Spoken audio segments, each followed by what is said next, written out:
सो आज हम एक नई यात्रा शुरू कर रहे हैं। एक नया यात्रा कहा जाता है कि यात्रा जब सहयात्री के साथ की जाए ना, तो वो यात्रा सुखद भी हो जाती है। नहीं, वो सिर्फ न यात्रा रहकर, लेकिन वो सुखद यात्रा रह जाती है। तो आज हम सभी ब्रह्मा बाबा की जीवन कहानी की यात्रा की शुरुआत करते हैं और हर रोज नई बातें, नई सीख, नया जज्बा, नया अनुभव, एक अनोखी और अलौकिक ब्रह्मा बाबा की जीवन कहानी। इस पुस्तक में जो जीवन कहानी दी हुई है, उसमें एक अद्भुत मनुष्य का बहुत ही अनोखा, महत्वपूर्ण और दिलचस्प जीवन वृत्त है। साथ ही साथ उसी मनुष्य के तन में परमपिता परमात्मा के अवतरण अथवा प्रवेश की प्रैक्टिकल और अद्भुत कहानी भी इसी पुस्तक में है। इस विचित्र मानवीय जीवन कहानी में ईश्वरीय चरित्रों का भी आंखों देखा हाल बताया गया है। हमारे इस कथन पर बहुत से लोगों को आश्चर्य होगा और शायद कुछों को इस पर विश्वास भी नहीं होगा, क्योंकि आज बहुत से लोग परमात्मा के अवतरण में ही आस्था नहीं रखते हैं। परंतु मेरा नम्र निवेदन है कि इस जीवन वृत्त को पढ़ने के बाद आप स्वतः निर्णय करना। जिस असाधारण मनुष्य की विचित्र जीवन कहानी का यह उल्लेख है, उन्हें लोग स्नेह से दादा कहते थे। परंतु परमपिता परमात्मा ने उनके तन में प्रवेश होने के बाद उनको कर्तव्यवाचक नाम दिया, प्रजापिता ब्रह्मा। हम उन्हें ब्रह्मा बाबा अथवा बाबा इस मधुर शब्द से याद करते हैं। परमात्मा त्रिकालदर्शी है और सर्वत्र है। अतः उन्होंने करोड़ों मनुष्यों में से उस मनुष्य को चुनकर उसके तन में प्रवेश किया, तो अवश्य ही इसके कई कारण होने चाहिए ना। हर एक को यही प्रश्न उठता है कि मेरे में बाबा क्यों नहीं आते हैं, ब्रह्मा बाबा में ही क्यों आते हैं। तो उसका कोई तो उत्तर होना चाहिए ना। तो भगवान इस मनुष्य के अंदर क्यों आए? परमात्मा ने उस विशिष्ट मनुष्य की अनेक जन्मों की कहानी हमें बताई भी है, जिससे स्पष्ट होता है कि वह सचमुच एक अद्भुत व्यक्ति थे। परंतु 84 जन्मों की उस कहानी को छोड़कर यदि हम दादा अथवा ब्रह्मा बाबा के वर्तमान जीवन पर भी ध्यान दें, तो इस लौकिक बुद्धि को और उन चर्म चक्षुओं को भी उनमें ऐसी योग्यताएं अथवा विशेषताएं दिखाई देती थी, जिनके कारण परमात्मा ने उनके तन में प्रवेश किया। ब्रह्मा बाबा का प्रभावशाली व्यक्तित्व। दादा के शरीर की बनावट को अथवा स्वभाव को देखने से भी ऐसा मालूम होता था जैसे कि साधारण मनुष्य तन में श्री नारायण स्वयं साकार हुए हैं। संसार में तो ऐसे कई लोग होते हैं जिसके सर्व अंग सुंदर होते हैं और स्वस्थ भी होते हैं, परंतु उनकी सुंदरता का दूसरों पर दिव्य प्रभाव पड़े, ऐसा कोई विरला ही नर हो सकता है। सूरत और सीरत, चित्र और चरित्र दोनों का सुंदर होना यह किसी देवतुल्य मानव के ही भाग्य में होता है। दादा को दोनों प्रकार का सौंदर्य प्राप्त हुआ था। उनके व्यक्तित्व के बारे में लोगों का यह अनुभव दादा को ईश्वरीय ज्ञान होने से पहले भी होता था। उनका व्यक्तित्व ऐसा चुंबकीय था कि कोई भी उनके संपर्क में आता था वो स्नेह और आकर्षण अनुभव करता था। उनका गोरा वर्ण था और एक विशेष प्रकार का उनका सुंदर चेहरा था। उनका कद ठीक ऊंचा था, शरीर संतुलित था, मुखमंडल दिव्य कांति से दैदीप्यमान था। उनके नेत्रों में विशेष तौर से ऐसा लगता था कि जैसे उनमें सारे संसार के लिए स्नेह और सौहार्द की भावना छलक रही हो, और उनकी भुजाएं वीरों की तरह दीर्घ थी। वे उनके साहस और सहनशीलता की प्रतीक थी। राजकुलोचित संस्कार। बाबा का व्यक्तित्व ऐसा था कि साधारण वेश में भी वो एक राजा मालूम होते थे। उनका व्यापारिक संबंध भी बहुत राजाओं के साथ था। परमात्मा शिव के प्रवेश के बाद उनके ये संस्कार ईश्वरीय सेवा में भी बहुत काम आए। बाबा सदा रॉयल्टी से या राजकुलोचित रीति से ही ईश्वरीय सेवा करने का आदेश देते थे, परंतु उन्हें गरीब जीवन का भी अनुभव था। इसीलिए गरीबों से उनकी विशेष सहानुभूति हुआ करती थी। वे कहा करते थे कि परमात्मा गरीब निवाज है, अतः परमात्मा ने उन्हें ही इस कार्य के लिए निमित्त बनाया, क्योंकि उन्हें गरीब जीवन से लेकर राजाई जीवन तक का अनुभव था, और वे इसलिए सभी प्रकार के लोगों को ज्ञान से लाभान्वित करने की युक्ति जानते थे। पुनश्च परमात्मा भी राजयोग सिखाकर राजाओं के राजा बनाने के लिए अवतरित होते हैं। अतः राजकुलोचित संस्कारों वाला व्यक्ति ही उसका माध्यम हो सकता है। तो सबसे पहली ब्रह्मा बाबा को चूज करने के लिए जो शिव बाबा की जो क्वालिफिकेशन थी वो था रॉयल्टी का संस्कार। दादा को धन की, वैभवों की, सत्ता की कोई भी भूख नहीं थी। वह बिल्कुल ही तृप्त आत्मा थे। इसीलिए वे दूसरों के संस्कारों को भी ऐसा बनाने में काम आए। वे सभी वत्सों को शिक्षा देते थे, बच्चे मांगने से तो मरना भला, कभी भी किसी से दान या चंदा चीरा कभी नहीं मांगना, क्योंकि आप दाता के बच्चे हो और राजाओं के बच्चे राजा बनने वाले हैं। दादा सच्चे राजाओं जैसा ही शिष्टाचार, आतिथ्य, उदारता, स्वच्छता आदि गुणों को धारण करने की शिक्षा देते थे। वे उदार चित्त इतने थे कि यदि कोई सखावत करना चाहे तो उनसे सीखे। वे एक एक आत्मा के कल्याण के लिए काफी धन का व्यय करने को तैयार रहते थे। सभी के प्रति कल्याण की भावना।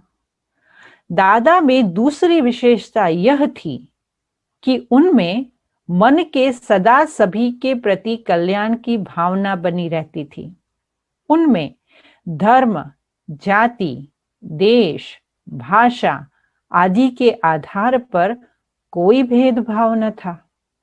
उनके मन में कभी किसी के भी प्रति वैर या विरोध की भावना का आविर्भाव नहीं हुआ। परमपिता परमात्मा की प्रवेशता से पूर्व जब उन्हें कभी ईश्वरीय ज्ञान का बोध नहीं हुआ था, तब भी जल की अंजलि देते समय स्वभाव से ही उनके मुख से ये शब्द निकलते थे, सर्व आत्माओं के प्रति। जब वे गंगा में स्नान करते हुए डुबकी लगाते थे, तब भी वो यही कहते थे, सभी आत्माओं के कल्याण प्रति। पूर्व कल्प में भी सभी आत्माओं के धर्म पिता अथवा विश्व के प्रजापिता होने के कारण उनके ये स्वाभाविक ही संस्कार थे। परमात्मा भी विश्व का परम पिता है, उसे भी सभी आत्माओं का कल्याण करना होता है। अतः उसने ऐसे ही गुण, कर्म, स्वभाव वाले व्यक्ति के तन में विशेष प्रवेश किया। बाबा की दूसरी क्वालिटी असाधारण प्रतिभा, राइट, एक्स्ट्रा ऑर्डिनरी पर्सनालिटी। सुंदर शारीरिक रचना और उच्च संस्कारों के अतिरिक्त दादा की बुद्धि भी असाधारण थी। किन्हीं कर्मों के वश उनका जन्म एक साधारण घराने में हुआ था, परंतु वे अपने मेधावी बुद्धि के आधार पर बिजली की रफ्तार से उन्नति की ओर बढ़े। जवारत का धंधा बहुत ऊंचा धंधा माना जाता है और जवारात को पहचानने की अचूक बुद्धि हरेक को प्राप्त नहीं होती है। दादा हीरो के ऐसे निपुण पारखी थे कि वे हीरो की पुड़िया को देखते ही उसका मूल्य 1 मिनट में बता देते थे कि व्यापारी दंग रह जाते थे। व्यापारी स्वयं जो हीरे आदि खरीदते थे, उनका भी मूल्य कराने के लिए वो दादा के पास हीरो को लेकर जाते थे। दादा में व्यापार बुद्धि भी ऐसी ही चमत्कारी थी कि कुछ ही समय में बहुत से राजा महाराजा उनके ग्राहक बन गए। दादा ने एक साधारण घराने में जन्म लिया था, परंतु अपने पुरुषार्थ से उन्होंने कौड़ियों से व्यापार शुरू करके हीरे बना लिए थे। दादा कहा करते थे कि मैं बेगर टू प्रिंस बना हूं। दादा की पारखी बुद्धि एवं असामान्य सूझ के कारण परमपिता परमात्मा शिव ने उनके तन में प्रवेश किया, क्योंकि वह भी इस सृष्टि पर नर नारी के जीवन को कौड़ी तुल्य से बदलकर हीरे तुल्य बनाने के लिए आते हैं। वह भी रंक और राव और नर को विश्व महाराजन श्री नारायण बनाने के लिए अवतरित होते हैं। दादा में हीरो की जो परख थी, वह भी उन्हें ईश्वरीय सेवा के कार्य में बहुत सहायक हुई है। उच्च कोटि की भक्ति और निर्भय अवस्था। दादा भक्त ऐसी उच्च कोटि के थे कि उन्होंने कभी भी अपने नियमों को भक्ति में भी नहीं तोड़ा और कभी भी अपने मंतव्यों के विपरीत कोई कर्म नहीं किया। उनके जीवन में चाहे कैसी भी परिस्थितियां आई, उन्होंने सदाचार, सौजन्य, सद्व्यवहार और भक्ति भाव को जिंदगी में कभी नहीं छोड़ा। आगे चलकर ज्ञान में भी यह सारी क्वालिटीज उनको काम आई। दादा लोक लाज या आलोचना के भय से कभी भी अपने नियम, मंतव्य व पुरुषार्थ को नहीं छोड़ते थे। लोक लाज की वजह से उन्होंने कभी भी अपने प्रिंसिपल्स में कॉम्प्रोमाइज नहीं किया। बाबा कहते हैं, आगे कहा है, चाहे कोई राजा हो, कोई मुखी हो, कोई उपद्रवी हो, दादा किसी अच्छे कार्य के लिए उनसे भी संकोच नहीं करते थे। वो अपनी धुन के पक्के थे। मन की सच्चाई। दादा के संस्कार ऐसे शुद्ध थे कि सभी उन पर विश्वास करते थे। उनकी ईमानदारी पर कभी किसी को संदेह नहीं आता था। जो लोग भी उनसे सौदा या लेन देन करते थे, उन्हें यह निश्चय होता था कि वो सच्चा सौदा करके जा रहे हैं। वो बहुत ही ईमानदार और मन के सच्चे थे। अतः उनके सच्चे होने के कारण ही सच्चे मन पर साहेब राजी हुए, अर्थात सत्य स्वरूप परमात्मा ने उनके तन में प्रवेशता की। कहा तक गिनाए दादा की विशेषताएं। दादा में इतने गुण थे कि वर्णन करना भी कठिन है। इस जीवन कहानी को पढ़ने से हमारे जीवन में भी अनेक दिव्य गुणों की धारणा हो जाएगी। अपना भी जीवन पवित्र बन जाएगा। इसीलिए इसका नाम ही है जीवन को पलटाने वाली एक अद्भुत जीवन कहानी। यह अद्भुत जीवन कहानी 5000 वर्ष के पश्चात पुनरावृत्त हो रही है। लेखक का नाम है ब्रदर जगदीश। तो ये प्रस्तावना थी, अभी बुक रीडिंग शुरू नहीं हुई है, ये सिर्फ प्रस्तावना थी। तो आज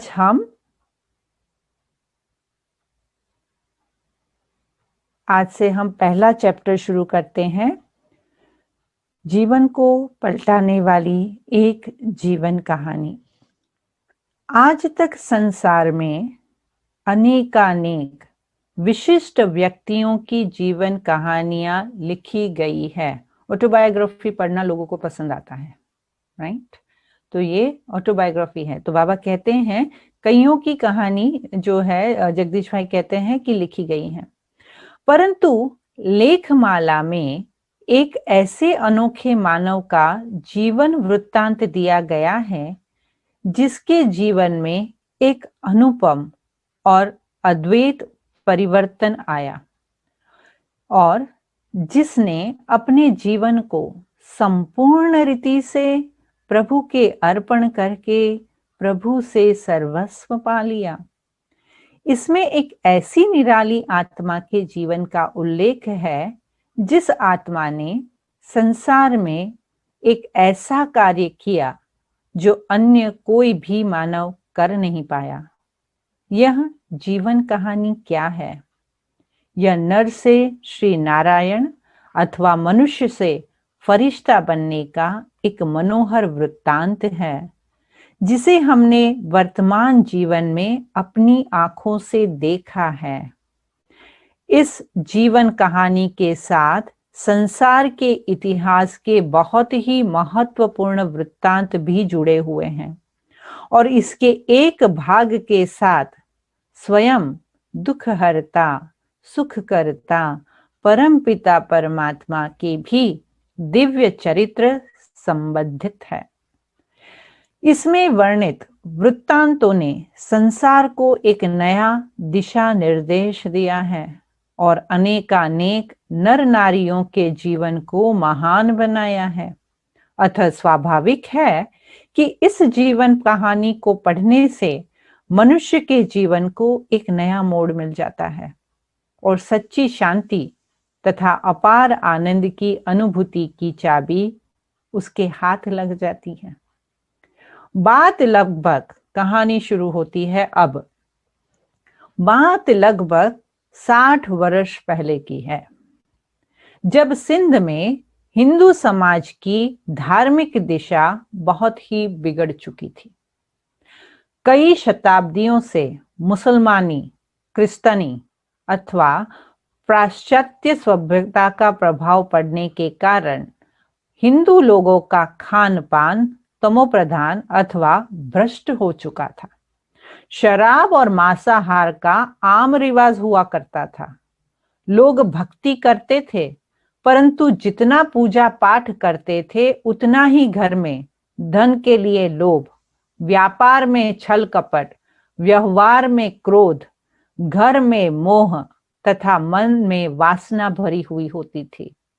निरर्थक एवं खर्चीली रस्में और थोथे रिवाज समाज को धुन की तरह खाए चले जा रहे थे।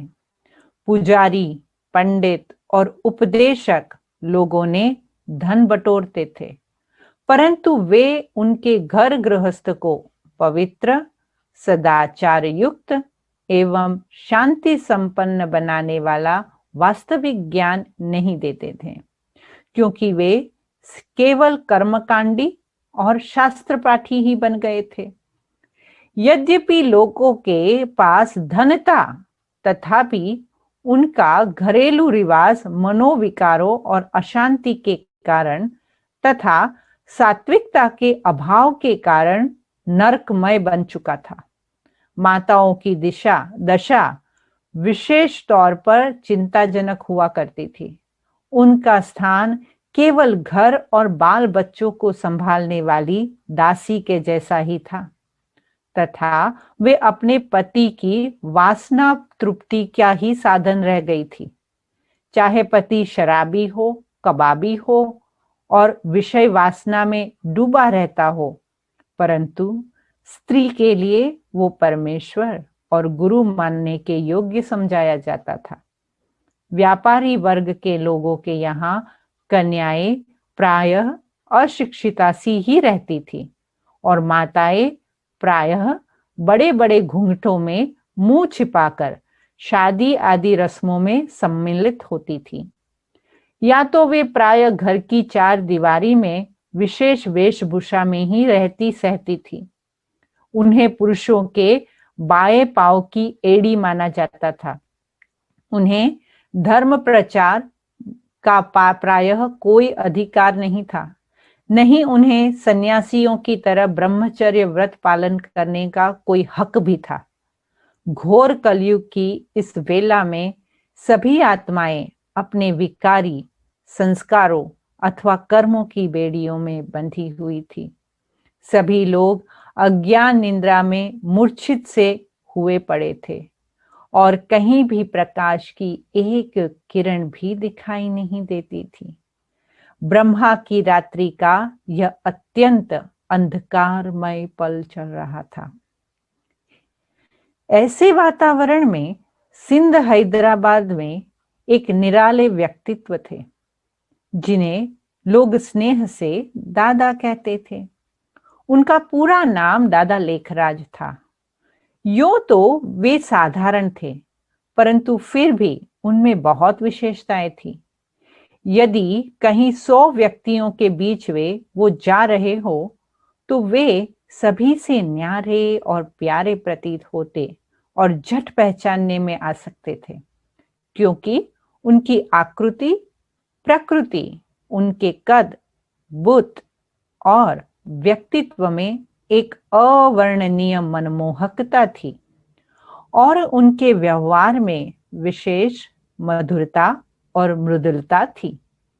उनके संबंध में स्नेह तथा सहृदयता थी और उनके स्वभाव में एक चुंबकीय आकर्षण था। उनके नयन, बैन, उनका मुखमंडल, उनका विशाल एवं उन्नत मस्तक, उनके बोल, उनकी चाल, उनका रहन सहन, उनका शिष्टाचार, उनकी भक्ति भावना सभी चित्त को चुराने वाली थी। इसीलिए लोगों से उनकी अच्छी मित्रता थी और वे सिंध के लोगों के स्नेही थे। यद्यपि एक मध्यम वर्ग के घराने में उनका जन्म हुआ था, तथापि उन्होंने अपनी व्यवहार कुशलता, व्यापार, चातुर्य, ईमानदारी तथा परिश्रम से गिने चुने धनी मानी लोगों में स्थान पा लिया था। ऐसा व्यक्तित्व संसार में कोई विरला ही होता है, जिससे अपने कुटुंब परिवार के लोगों, अड़ोसी पड़ोसी, मित्र तथा व्यापार के कारण संपर्क में आने वाले लोग सभी संतुष्ट हुआ करते थे। कोटि कोटि मनुष्यों में से कोई एक मनुष्य ऐसा होता है जो लोगों को भी प्रिय हो और जिसे अपने मन में भी लोगों के लिए बहुत प्यार हो। वो ऐसे व्यक्ति थे दादा लेखराज। क्योंकि वो दूसरों से मिलते जुलते उनके लिए सुख की साज सामग्री रचते तथा उनसे मित्रता निभाने में वो बहुत कुशल थे, उदारचित्त थे और वचन के बहुत पक्के थे। उनकी कायिक रचना, उनका स्वास्थ्य, उनकी वेशभूषा, उनकी वाणी में भरे मिठास का हर कर्म अब कैसे वर्णन करें। वे सभी इस बात की ओर संकेत करते थे कि पूर्व जन्मों में उनके कोई विशेष ही संस्कार रहे हुए होंगे और कि कुदरत ने उनके इस शरीर रूपी रथ को बनाने में विशेषता और अलौकिकता का प्रयोग किया होगा।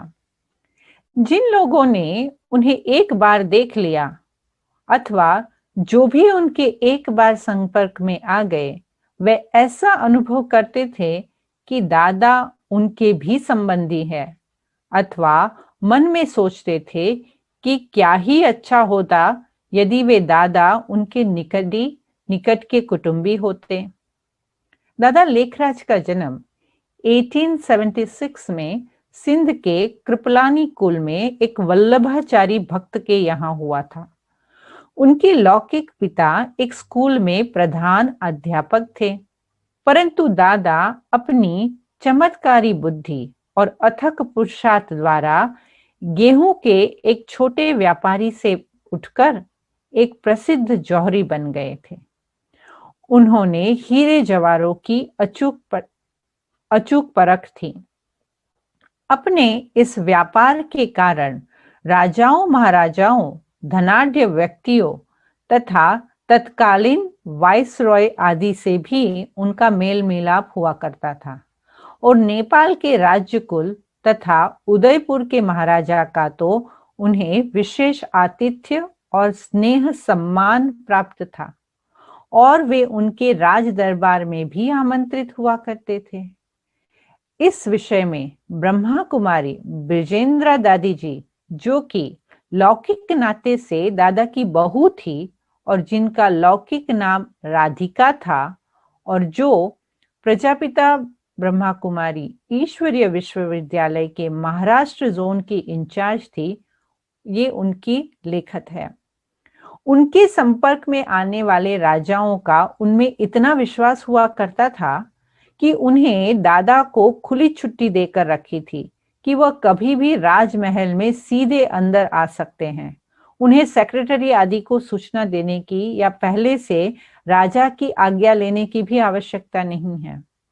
दूसरे व्यापारी अपना सामान सेक्रेटरी को ही आकर देते थे, परंतु जहां तक दादा की बात थी, उन्हें राजमहलों में राजमाता अंदर ही अपनी बहू बेटियों को हीरे जवाहर दिखाने के लिए या देने के लिए निसंकोच बुला लेती थी और कहती थी, लखीराम, इस बेटी को ये जेवर दिखाओ।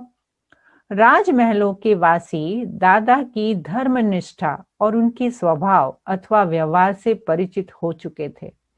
कई बार राजा लोग उन्हें कहते थे, लखीराम बाबू, भगवान से तो भूल हो गई है कि तुम्हें हमको राजा बना दिया, परंतु आपको नहीं बनाया। राजापन के सभी संस्कार तो आप में हैं।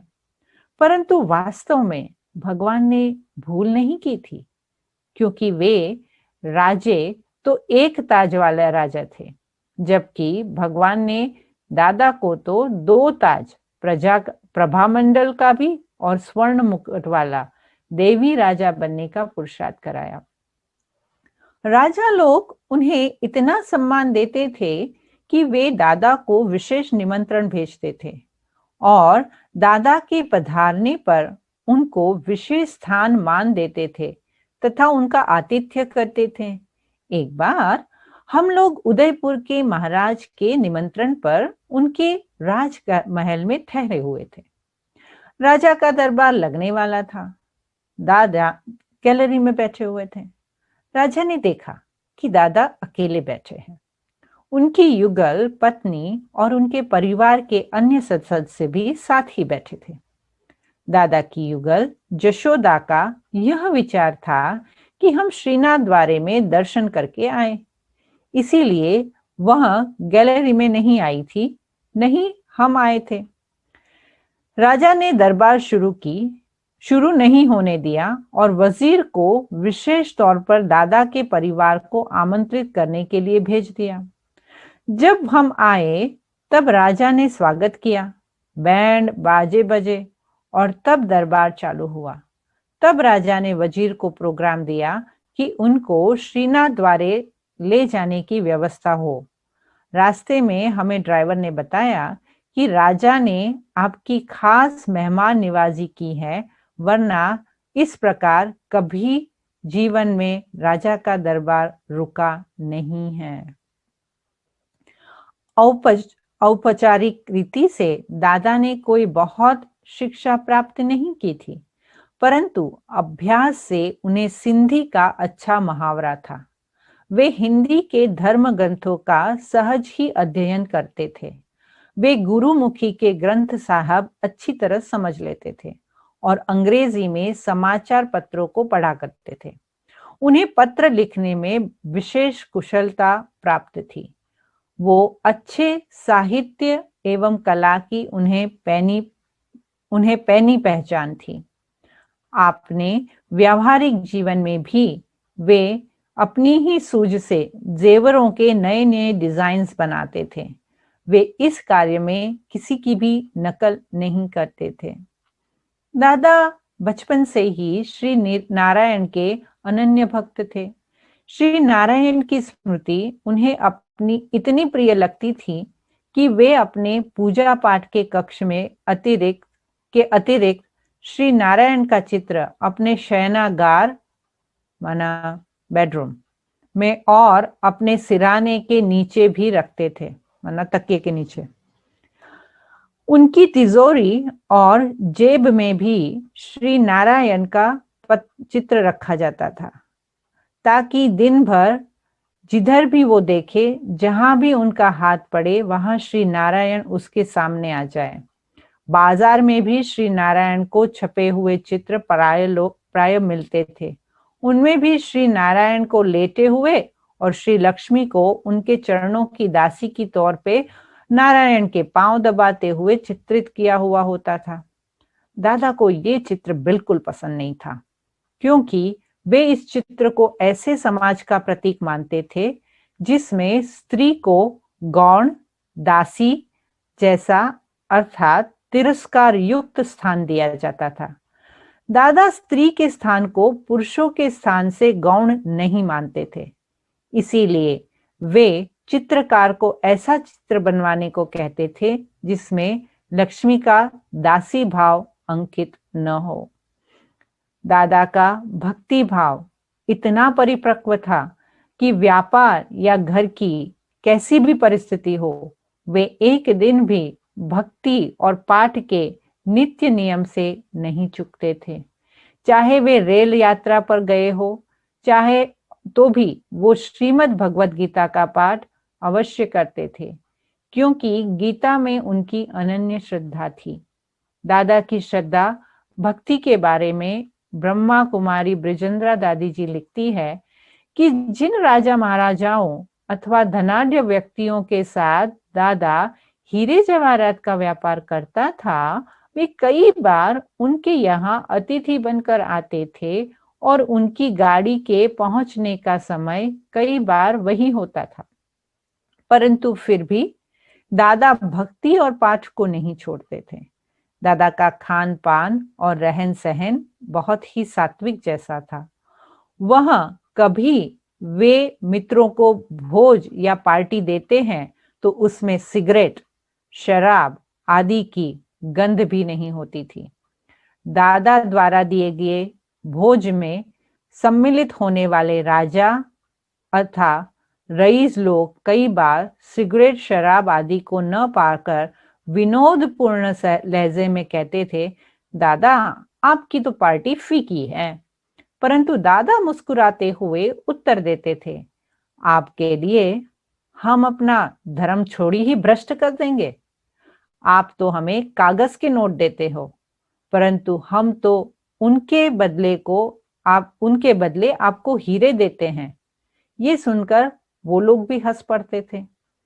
दादा को अमरनाथ, हरिद्वार, प्रयाग, वृंदावन, काशी आदि की यात्रा में विशेष रुचि हुआ करती थी और साधु सन्यासियों को वो अपने यहाँ ठहराने में उन्हें बहुत खुशी होती थी। अपने लौकिक गुरु में उनकी बहुत श्रद्धा थी और उनके स्वागत, सत्संग तथा आतिथ्य पर वे हजारों रुपया खर्च कर देते थे।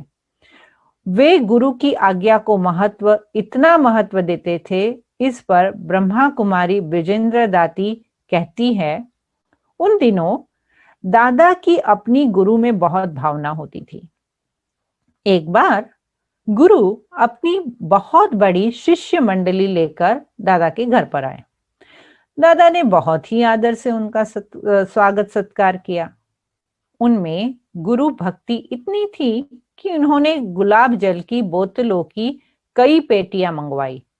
प्रातः और साय दोनों काल गुरु के शौच गृह में जाने से पहले वहां खूब गुलाब जल छिड़का जाता था। दादा अपने ही हाथ से वहां एक बोतल गुलाब जल छिड़क आते थे और अगरबत्ती जगा जाते थे। उन्हें गुरु के आराम का भी बहुत ध्यान रहता था। कई आवारा कुत्तों की आवाज गुरु के आराम में या एकांत में खलेल न डाले, विशेष कर इस ख्याल से वो पहरेदार रखते थे। आम का मौसम न होने के कारण बाजार में 4 रुपये का एक आम मिलता था, तो भी बाबा अपने गुरु के लिए वो आम जरूर लेकर आते थे। वह गुरु की हर आज्ञा को हर हालत में शिरोधार्य मानते थे। एक बार की बात है कि दादा के पोते का नामकरण संस्कार होने वाला था। सायंकाल में सब बड़े बड़े व्यक्तियों का भोज था। अचानक ही गुरु का तार आया कि तुरंत आओ। दादा ने जशोदा जी अपनी पत्नी को कहा कि तुरंत कपड़े निकालो और ड्राइवर को बुलाओ, मुझे गुरु ने बुलाया है, मुझे जाना है। जशोदा जी बोली, अभी इस अवसर पर आप कैसे जाओगे? दादा बोले, सुनो, गुरु का बुलावा आया गोया काल का बुलावा आया है। काल आए तो क्या हम उसे ऐसा कहकर रोक सकते हैं कि आज हमारे पोते का नामकरण है? दादा का इतना कहकर अंदर चले जाना। अब हम क्या करते? उसी समय सभी मित्रों को फोन करके बताया कि दादा को किसी कारण से बाहर जाना पड़ रहा है। दादा को गुरु ने इसलिए बुलाया था कि 10,000 रुपये चाहिए थे, क्योंकि उसके किसी शिष्य को सट्टे में घाटा पड़ गया था।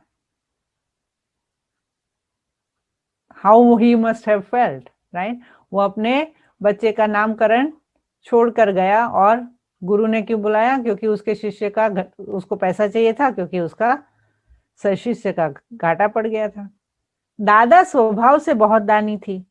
उनके एक चाचा जो कि मूलचंद आजवाला हाथी दांत के व्यापारी के नाम से प्रसिद्ध थे, एक निष्काम दानी के तौर पर विख्यात थे।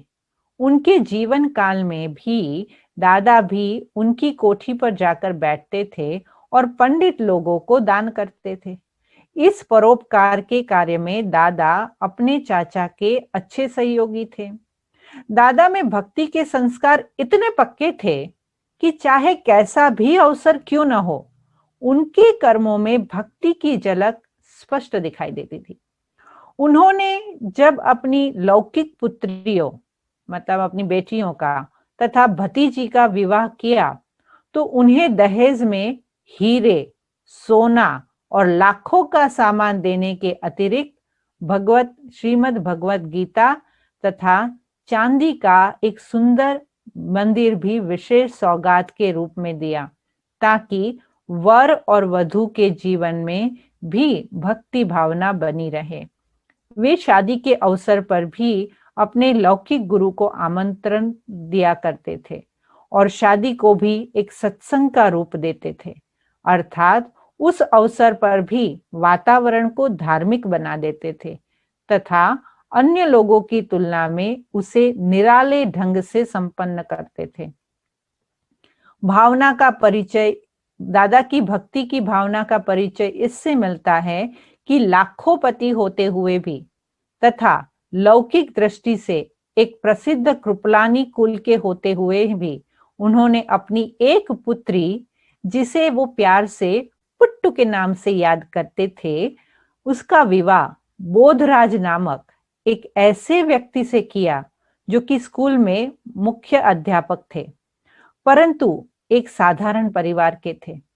दादा की पुत्री सुशील थी, शोभनीय थी और सुखों में पली हुई थी, परंतु दादा ने उसका विवाह किसी धनाढ्य कुल के युवक से न करके बोधराज के इस कारण किया क्योंकि बोधराज धर्मप्रिय आत्मा था।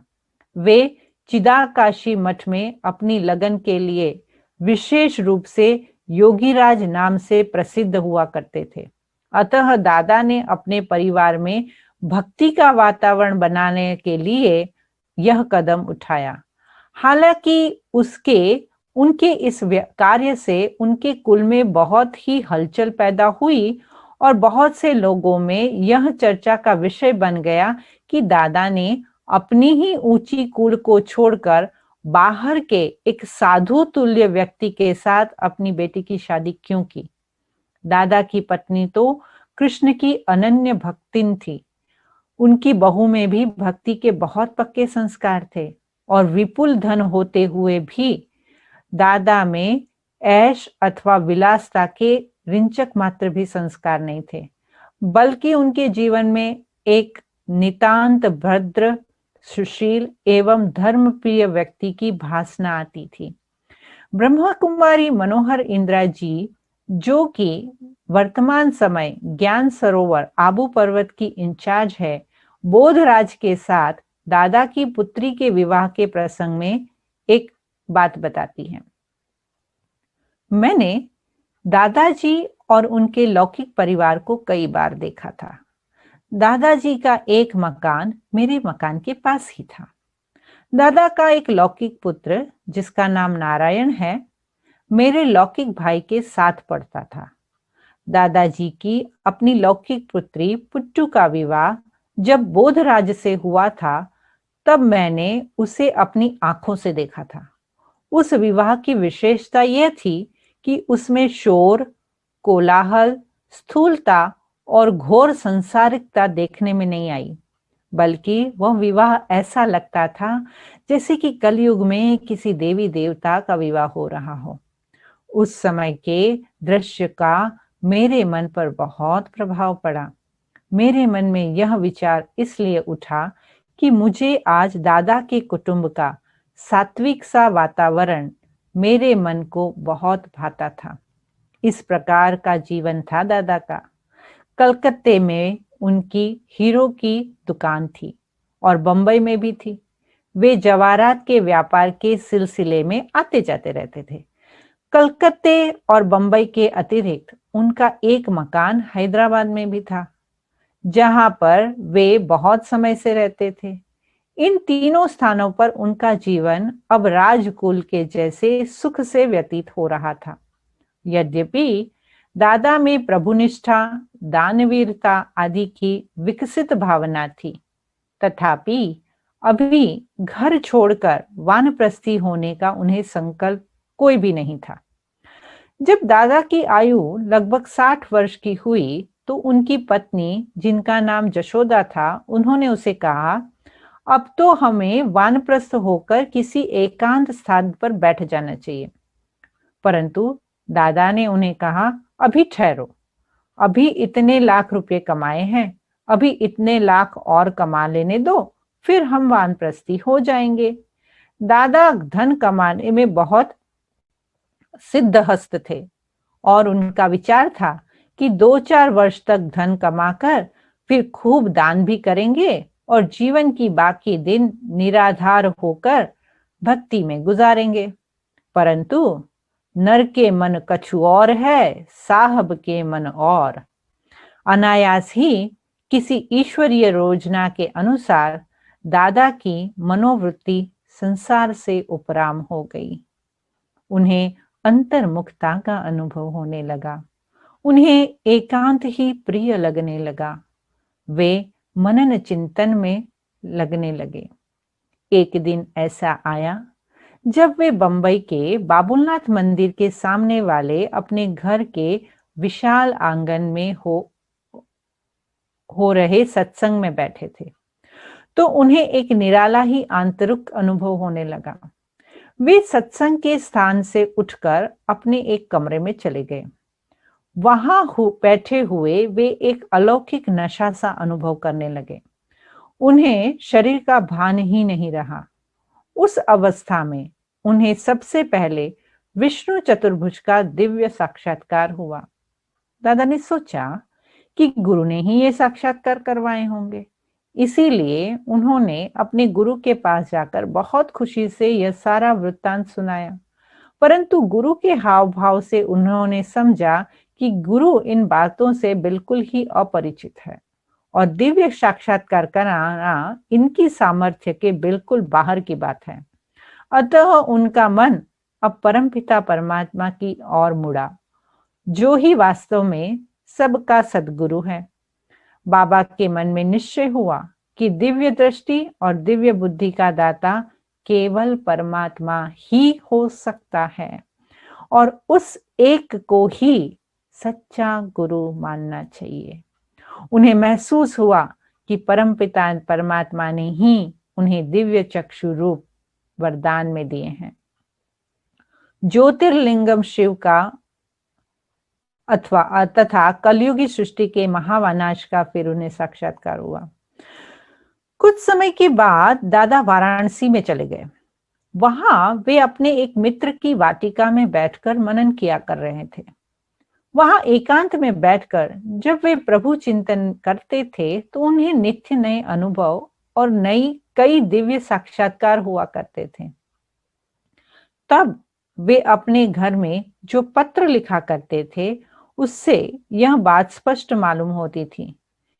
ब्रह्मा कुमारी विजेंद्र दादी, दादा की लौकिक पुत्रवधू डॉटर इन लॉ, कहती है कि तब दादा ने पत्र में ये लिखा था, खजाना बहुत है, पा रहा हूं। दूसरे पत्र में लिखा, चाबी मिल गई, पा लिया।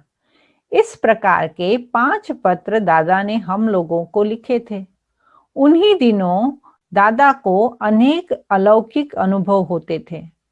उस स्थिति में दादा ने लिखा, पा लिया जो था कि पाना, और क्या बाकी रहा।